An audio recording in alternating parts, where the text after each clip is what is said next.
আসসালামু আলাইকুম। স্ক্রিনে আপনারা দুইটা ছবি দেখতে পাচ্ছেন, একটা হচ্ছে আমার জাস্ট এডিট করা, আরেকটি হচ্ছে এডিট ছাড়া। তো আপনারা কিভাবে এরকম প্রফেশনাল ভাবে ব্যাকগ্রাউন্ডটাকে ব্লার করবেন আজকে সেই প্রসেসটি দেখিয়ে দিব। আপনাদের প্রথমে প্লে স্টোর থেকে একটি অ্যাপস ইনস্টল করতে হবে। সার্চ বারে গিয়ে লিখবেন রিলেন্স লিখে সার্চ করার পর এই অ্যাপটি আপনাদের সামনে শো হবে। এই অ্যাপটি ইনস্টল করে ওপেন করবেন।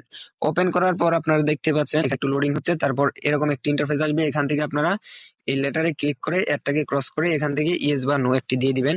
দেওয়ার পর এখানে দেখতে পাচ্ছেন ডিএসএলআর ব্লার, এই অপশনটাতে ক্লিক করে দিবেন। ক্লিক করার পর আপনার যে ফটোটাকে এডিট করতে চান সেই ফটোটা এখান থেকে সিলেক্ট করে নেবেন। ধরুন আমি এখান থেকে এই ফটোটাকে সিলেক্ট করে নিচ্ছি। তো সিলেক্ট করার পর আপনারা যেই কাজটি করবেন, এই যে দেখতে পাচ্ছেন এই অপশনটা আপনারা বাড়িয়ে কমিয়ে দেখবেন যে আপনাদের ব্যাকগ্রাউন্ডটা কি প্রফেশনাল ভাবে ব্যাকগ্রাউন্ডটা কি ব্লার হয়েছে কিনা। তো দেখতে পাচ্ছেন আমি এটাকে একটু কমিয়ে দিচ্ছি, তাহলে ভালো লাগবে। তো এরকম করে আপনারা দেখতে পাচ্ছেন আমাদের কিন্তু অটোমেটিক ব্যাকগ্রাউন্ডটা ব্লার হয়ে গিয়েছে। এখন সেভ করার জন্য আমাদের এই অপশনে ক্লিক করতে হবে। এই অপশনে ক্লিক করার পর দেখতে পাচ্ছেন আমাদের ফটোটা অটোমেটিক ব্লার হয়ে গিয়েছে।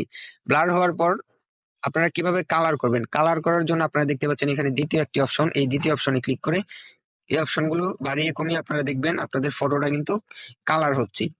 তো কালার হওয়ার পর আপনারা কিন্তু এখান থেকে আপনারা ফটোটা সেভ করতে পারবেন না। সেভ, এই যে এখানে দেখতে পাচ্ছেন এগুলো কিন্তু ভিআইপি, এই অপশনটা কিন্তু ভিআইপি। এটা আপনারা একটা বুদ্ধি করে আপনারা এখান থেকে একটু ছোট করে স্ক্রিনশট দিয়ে দিতে পারেন। স্ক্রিনশট দিলে কিন্তু আপনাদের তারপর এখান থেকে আপনারা এভাবে ক্যাপ করে নিতে পারেন, তাহলে কিন্তু আপনাদের কালারটাও হয়ে যাবে। তারপর সেভ করে দিবেন। তো আজকের ভিডিও এতটুকু ছিল, কিভাবে আপনারা ব্যাকগ্রাউন্ডটাকে ডিএসএলআর এর মতো ব্লার করবেন। তো ভিডিও ভালো লাগলে লাইক করবেন, চ্যানেলটাকে সাবস্ক্রাইব করে অবশ্যই পাশে থাকবেন। এরকম প্রয়োজনীয় আমাদের চ্যানেলে প্রতিদিন আপলোড করা হয়। আজকের মতো এখানেই শেষ। খোদা হাফেজ।